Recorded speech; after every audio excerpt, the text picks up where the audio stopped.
Assalamualaikum warahmatullahi wabarakatuh. Selamat siang. Sampurasun. Ya, bertemu lagi dengan saya Letukum Destri di acara Tembang Kenangan.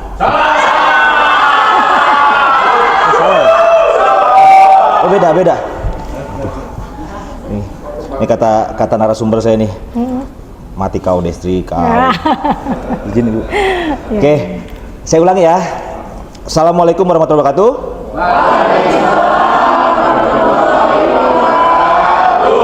Bertemu lagi dengan saya Letukum Destri Prastiandi di acara yang tidak tergantikan, tidak lain tidak bukan adalah Dilan Podcast. Tada!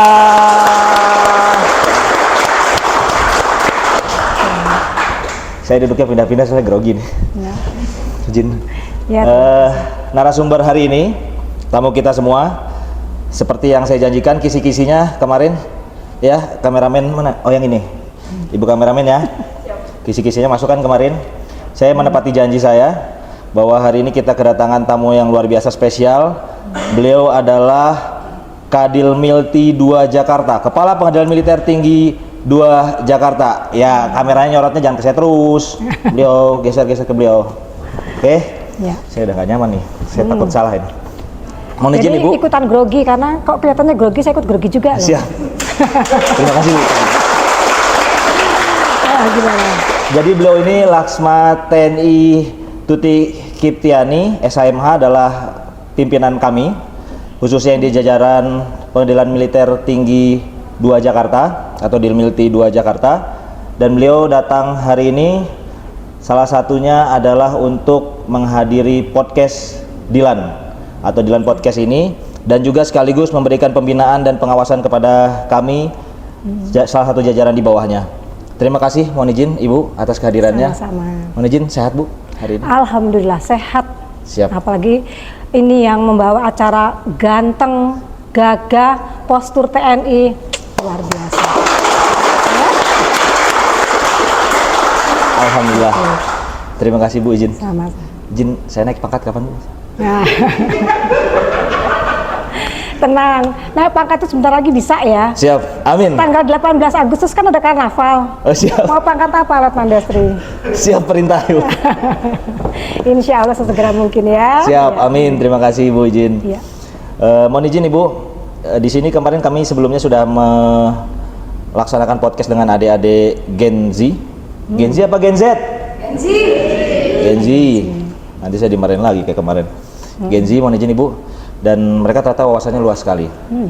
Adapun salah satu yang menjadi benang merahnya adalah mengenai semangat mereka untuk memaknai kemerdekaan. Dan di situ juga kami tanya kepada mereka, bagaimana kemerdekaan mereka selama magang di sini. Mereka menyampaikan bahwa mereka merdeka sekali, tidak ada yang melarang untuk melihat sidang.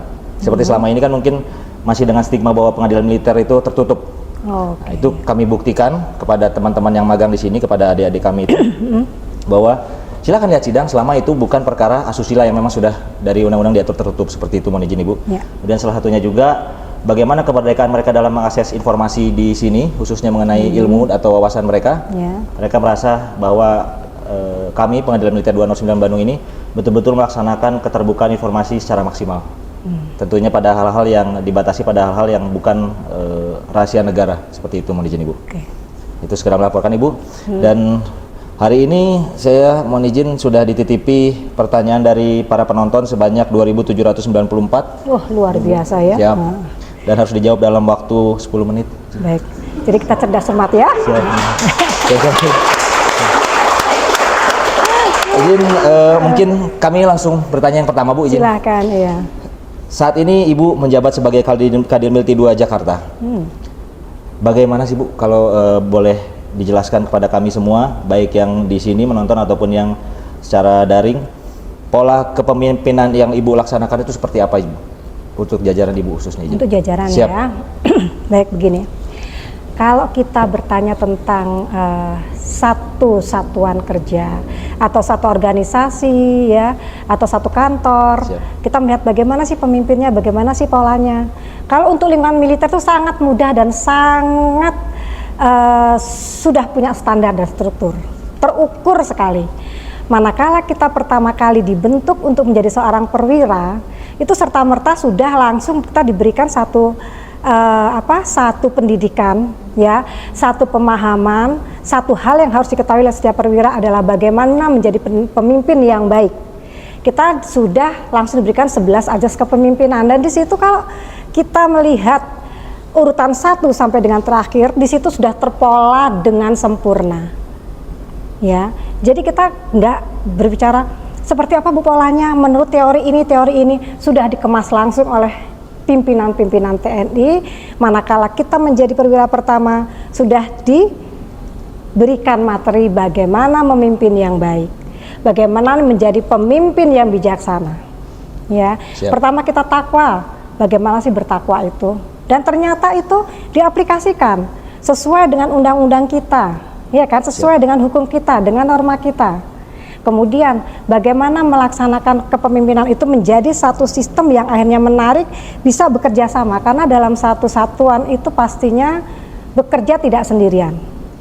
Pasti bekerja tim. Sehingga di sana ada hal yang bijak dari Ki Hajar Dewantara pun diberikan kepada kita, dimasukkan ke dalam 11 ajas kepemimpinan, di mana kita berpola berada di depan kapan, berada di tengah kapan, terus kemudian di belakang pun kapan kita akan mendorong adik-adik kita, anak-anak kita. Jadi kita memperlakukan teman-teman kita mulai dari paling bawah sampai dengan kita sendiri adalah satu tim yang saling ketergantungan. Tanpa ada salah satu pasti akan timpang, tetapi di situ tentu ada saling menghargai. Kapan saya berada di sana, kapan saya berbuat apa, nah itu semua sudah ada. Dan kita juga harus ikhlas melaksanakan kegiatan itu, harus ikhlas. Nah itu polanya, ya. Jadi kepemimpinan kita itu sudah bisa diterapkan tidak hanya di satuan kerja, tetapi juga di rumah. Bagaimana misalnya Pak Destri bisa menjadi seorang ayah yang baik nantinya, menjadi seorang kakak yang baik dalam keluarga adik kakak, ya.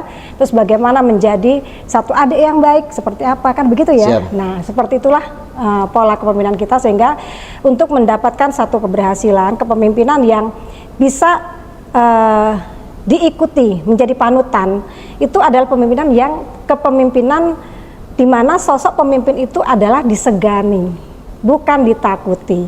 Dan itu harus ada pada sosok yang memang menginginkan di mana kepemimpinan itu bisa berhasil atau tercapai. Nah, tujuan bersama-sama itu. Ya, jadi polanya kita menggunakan dengan dasar landasan 11 ajas kepemimpinan, insya Allah semua tercapai. Luar biasa, tepuk tangan dulu. Mohon izin, mungkin kami rangkum sedikit izin Bu. Berarti polanya adalah berdasar kepada 11 asas kepemimpinan. Kemudian anak-anaknya adalah kerja tim, saling menghargai, kemudian mungkin integritas mungkin Ibu ya. Iya, integritas itu dalam integritas itu tadi kita melaksanakan pekerjaan dengan ikhlas, prasojo, kemudian kita tidak bermewah-mewah. Itu kan harus bisa. Terus bagaimana kita nanti pada akhirnya setelah kita melaksanakan pekerjaan itu kita harus legowo, kita harus ikhlas melekatkan jabatan ini saya serahkan kepada pemimpin selanjutnya dengan legowo, dengan hati yang ikhlas. Terima kasih Bu. Mungkin salah satu contoh integritas atau lebih tepatnya ketidakintegritasan Bu. Mungkin saya lagi nyapu nih Bu. Itu ada penonton yang paling belakang itu, yang kiri yang wajahnya dari tadi melihatin saya dengan dongkol itu Bu. Biasanya dia kalau udah nyabut rumput sekali Bu itu dipertahankan Bu, genggamannya 1 jam. Jadi kelihatannya korve terus kan, dari tadi itu Bu rumputnya nyapu udah korve, udah ini buktinya itu kan gak integritas ya Bu ya. Siap. Berarti harus total gitu kan Bu ya? Total, dan kita kerjakan itu dengan ikhlas. Kalau kita yang dipegang tadi, yang penting ini saya kerjakan, itu artinya hanya menggugurkan kewajiban, tetapi laksanakan semua itu dengan sempurna, dengan semampu kita, dan dengan apa yang seharusnya kita kerjakan itu. Ya. Terima kasih. Mohon izin, kami jadi penasaran Ibu izin. Saat ini kan kami dipimpin oleh Ibu yang seorang Wan TNI. Sepengetahuan kami, mohon izin, dalam lingkungan peradilan militer itu untuk Wan TNI komposisinya masih sedikit. Tapi tidak sedikit kiprahnya. Jumlahnya sedikit tapi kiprahnya tidak sedikit, mohon izin. Kalau menurut Ibu, apakah komposisi Wan TNI itu masih harus ditingkatkan atau cukup dengan yang sekarang, atau malah perlu dibagi habis, dalam artian barangkali Bu ada kesempatan menjabat itu lagi WTNI semua gitu mungkin, atau perlu seperti itu. Mohon petunjuk seperti apa Jin kalau menurut Ibu? Kalau boleh saya berpendapat ya, sebenarnya kita melihat kalau komposisi wanita TNI itu tergantung dari organisasi ini ya. TNI perlu berapa sih wanita TNI-nya? Kita kembali bertanya lagi. Kemudian dari yang direkrut itu, perekrutan tentunya sama dengan pria. Ya, sama dengan pria perekrutannya itu. Sejumlah yang dibutuhkan, maka itu akan disediakan. Dan sampai pada akhirnya nanti pengakhiran, kan demikian ya. Siap. Nah, di situ kalau kita laksanakan yang disampaikan tadi bahwa harus dibagi rata, itu tidak boleh. Tetapi berikan kesempatan kepada wanita TNI untuk ikut berkiprah mengisi organisasi TNI dalam mengisi atau mencapai tugas pokoknya sebagaimana yang menjadi tujuan pokok di undang-undang. Oh siap. Mohon izin berarti kalau menurut Ibu apakah kesempatan yang diberikan kepada wanita TNI oleh pimpinan itu tidak memandang perbedaan gender atau bagaimana? Mohon izin. Kalau kita menyatakan adanya perbedaan gender ya, sebenarnya kita kembali lagi ke Undang-Undang Dasar 1945. Di situ sudah dijelaskan bahwa setiap warga negara mempunyai hak dan kedudukan di depan hukum, pemerintahan, dan lain-lain. Nah, sekarang kita tidak perlu menuntut, kalau saya sebagai wanita TNI, maksudnya kita sebagai mewakili para wanita yang khususnya di TNI, diberikan kesempatan sangat luas oleh pemimpin kita. Luas ya Bu? Sangat luas. Tetapi bagaimana kita bisa memberikan kepercayaan kepada pimpinan kita, sehingga kita diberikan kesempatan untuk mengisi. Nah, tugas kita sekarang bukan menuntut gender, bukan menuntut harus sama, tapi buktikan kesempatan kita untuk mengisi yang sudah disediakan. Oh, siap. Itu jadi saja. Kesempatan yang diberikan itu dimaksimalkan. Iya, dimaksimalkan. Jadi tuntutannya ada kembali kepada wanita TNI sendiri. Siap. Karena setiap kali apa yang diputuskan pada kehidupannya itu adalah merupakan satu pilihan. Ya, pilihan. Siap. Kalau saya memilih, saya ingin berkarir seperti ini, saya harus siap dengan situasi seperti ini. Siap. Memilih seperti ini, saya harus siap seperti ini. Siap. Ya, gitu. Jadi kalau boleh saya cerita sedikit, saya pernah punya adik liting saya pernah satu. Jadi yang bersangkutan itu sudah bercerita ke kita, sudah ikut tes dalam kesempatan untuk menjadi seorang atase militer. Dan itu sudah diikuti tahap-tahapannya hampir sampai dengan penentuan terakhir. Tetapi di situ dipertanyakan, apakah saudari siap untuk konsekuensi menjabat sebagai seorang atase militer. Di situ akhirnya ternyata galau. Saya punya anak kecil. Nah, jadi pertimbangan-pertimbangan itu silahkan kembali kepada si wanitanya tadi.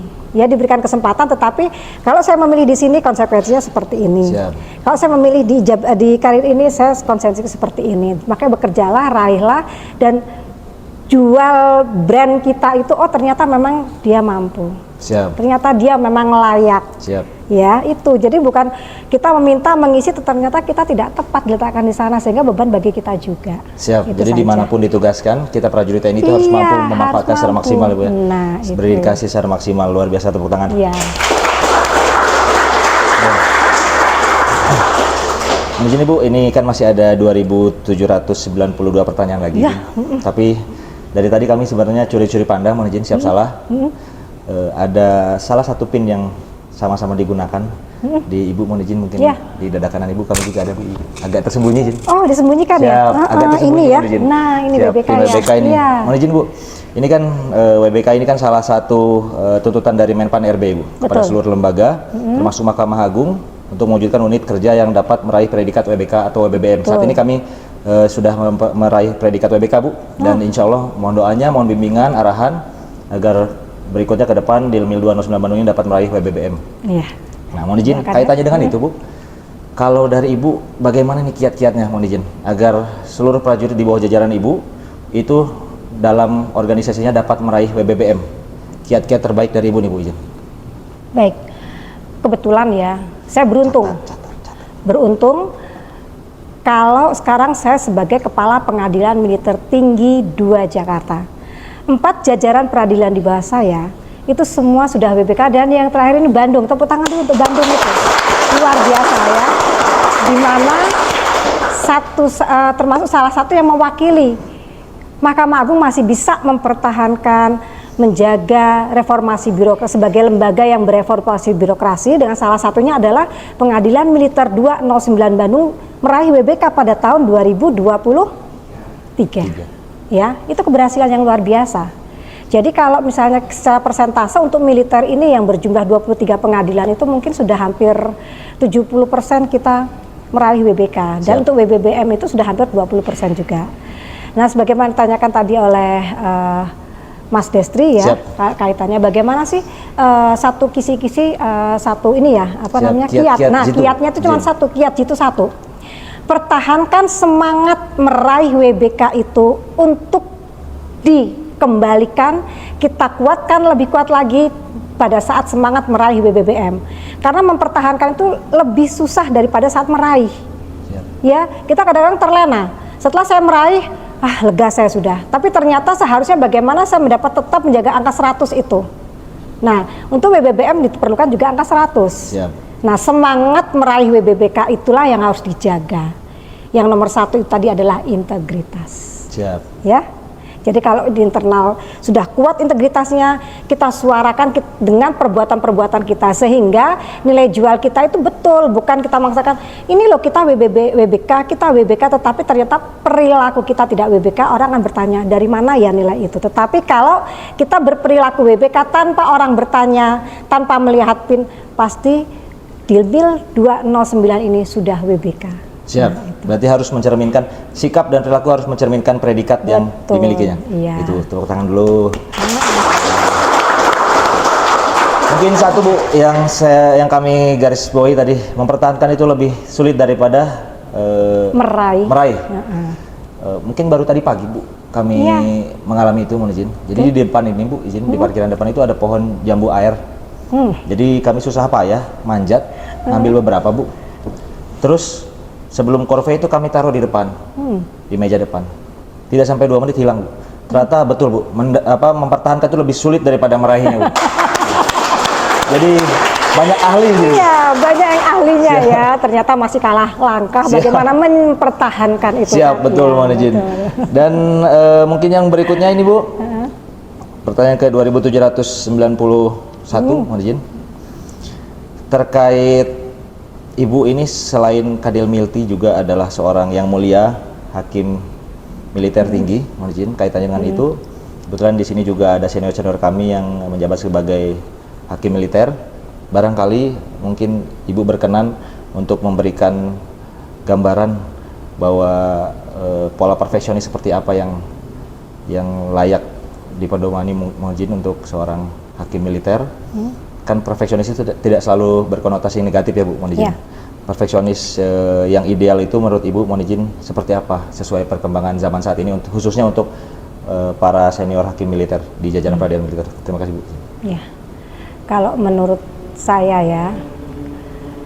ya mungkin dari saya melihat gitu ya, kemudian boleh kita berbeda pendapat ya. Nah, jadi kalau bagaimana sih yang perfeksionis itu menjadi seorang hakim, sebenarnya sangat mudah, kita mengikuti perkembangan zaman yang ada. Ya, karena kan hukum itu selalu berjalan, ya, berkembang. Nah, kemudian Mahkamah Agung ternyata sudah menuju modernisasi peradilan yang agung. Nah, bagaimana kita bisa ikut dalam hal itu, berarti kita juga harus pandai ber-IT. Nah, gitu ya. Jadi hakim-hakim dulu yang mungkin enternya entar, sekarang sudah enter beneran, gitu loh. Ya, udah mengerjakan sendiri, semua udah bekerjakan sendiri, gitu. Jadi itu salah satunya. Kemudian untuk menjadi yang baik itu, hakim yang baik ya, setidaknya kita terus menambah ilmu ya. Jadi untuk mengetahui siapa yang paling pintar, siapa yang paling cerdas itu adalah siapa yang lebih dulu membaca. Itu aja. Ya, jadi ayo kita sama-sama kita terus tambah ilmu karena kemampuan kita itu hanya di penambahan ilmu pengetahuan itu saja ya. Kemudian pengalaman, nah itu kita aplikasikan itu saja. Jadi ya sama-sama kita semoga apa yang tadi sudah beliau jelaskan itu dapat memajukan para hakim militer, khususnya senior-senior kami yang saat ini menjabat sebagai hakim militer, dan semoga beliau-beliau ini semua amanah dan jabatannya berkah dan semakin sukses lagi. Amin. Amin. Ya. Ini pertanyaan titipan Bu. Pertanyaan titipan. Ya, titipan dari ya. Mohon izin siap. Titipan. Berarti jangan lupa dikembalikan ya. Siap. Titipan dari ini Bu, izin. Panul Pidana di Bandung. Iya. Siap, namanya Letukum Destri, mohon izin. Oh iya. Siap. Ini Nanti personal kenalan dulu sebenarnya. ya. Siap. Oh iya. Tapi nggak apa-apa, ini kita share biar kita sama-sama mendengarkan, mengetahui. Selama Ibu berkarir sebagai hakim militer, kira-kira pengalaman menarik apa yang paling terngiang atau paling Ibu ingat berkaitan dengan jabatan tersebut, Ibu, selama berkarir? Itu ya. Kalau selama berkarir, pertama kalau untuk struktural itu ya, saya bergabung di pengadilan militer itu belum lama, terus kemudian saya diberikan kesempatan yang setelah melalui fit dan proper test juga untuk menjabat sebagai pimpinan pengadilan.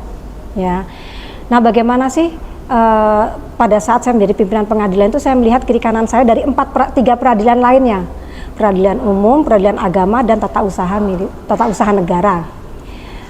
Ternyata pada saat itu sedang di lingkungan mahkamah sedang gencarnya untuk meraih reformasi birokrasi yang WBK, WBBM itu seperti apa sih ya. Nah akhirnya kita bersama-sama dengan teman-teman semua kita mencoba pengadilan militer yang saat itu mungkin tanda petik belum dilihat, masih dikatakan sebagai pengadilan yang sangat tertutup, sebagai pengadilan yang memang tidak mau menerima keterbukaan, tidak siap dengan perubahan ya. Kita bisa buka wawasan bahwa pengadilan militer ternyata yang terdepan. Kenapa? Pada saat Mahkamah Agung itu meraih predikat reformasi birokrasi di tahun 2018 kalau saya tidak salah itu, ada 6 pengadilan dari umum 2, 1 dari agama, 2 dari militer, dan 1 dari TUN yang meraih WBK. Jadi secara persentase kita sudah melebihi dari rekan-rekan kita 3 peradilan lainnya. Siap. Nah itu satu hal yang kita sangat, wah ternyata kita militer kecil tapi ternyata mengejutkan, kan begitu ya. Siap. Nah ya mungkin selama ini kita merasa bahwa kita ngapain, ternyata kita bisa dan kita siap berubah. Ternyata di situ itu saya sangat di sinilah saya melihat bahwa kita memang harus berani untuk berbuat sesuatu yang memang membawa nama baik atau siap dengan perubahan-perubahan. Karena sebagaimana disebutkan oleh salah satu dari Ketua Mahkamah Agung menyampaikan bahwa Mahkamah Agung itu sudah eranya modernisasi dan digital dan lain-lain itu ya, ber-IT. Yang tidak siap dengan dengan perubahan itu, maka dia akan tergusur dengan sendirinya. Jadi kita harus siap. Nah, di sini saya melihat rekan-rekan hakim militer maupun aparatur peradilan yang ada di lingkungan pengadilan militer, mudah-mudahan insya Allah selalu punya semangat yang terdepan. Amin. Ya, selalu punya semangat yang selalu ingin terbaik di antara yang baik. Gitu. Siap, gitu, terima kasih mohon izin Ibu atas sharingnya. Tepuk tangan dulu. Tadi kita sudah sama-sama panjang lebar mendengar sharing beliau. Mohon izin Bu, siap salah, tidak mengurangi rasa hormat. Ya. Ini ada sedikit untuk melegakan. Oh iya. Siap. Mungkin barangkali untuk para pengunjung dikasih juga enggak? Sudah dikasih Bu, khusus Sudah. untuk yang paling pojok kiri belakang itu nanti dari saya kasih obat tidur aja Bu, izin. Oh gitu ya. Karena dari tadi ngeliatin terus Bu, takut juga, mohon izin. Silakan Ibu izin jika berkenan. Iya, kita dikasih di sini yang bening, mungkin teman yang berwarna di sana ya. Siap. Iya. Izin. Baik, terima kasih. Ya, aduh kita ambil dulu. Aduh, terima kasih ya. Seger banget loh. Dan ini benar-benar ada isinya loh. Biasanya kan suka bohong-bohong ya.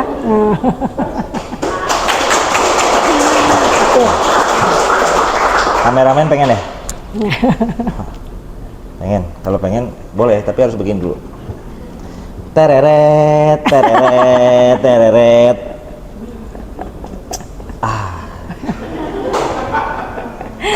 Iya betul, harus begitu ya. Siap. Ini biasa Bu, kameramennya nyebelin Bu. Mohon izin, mungkin yang terakhir Ibu. 2.900.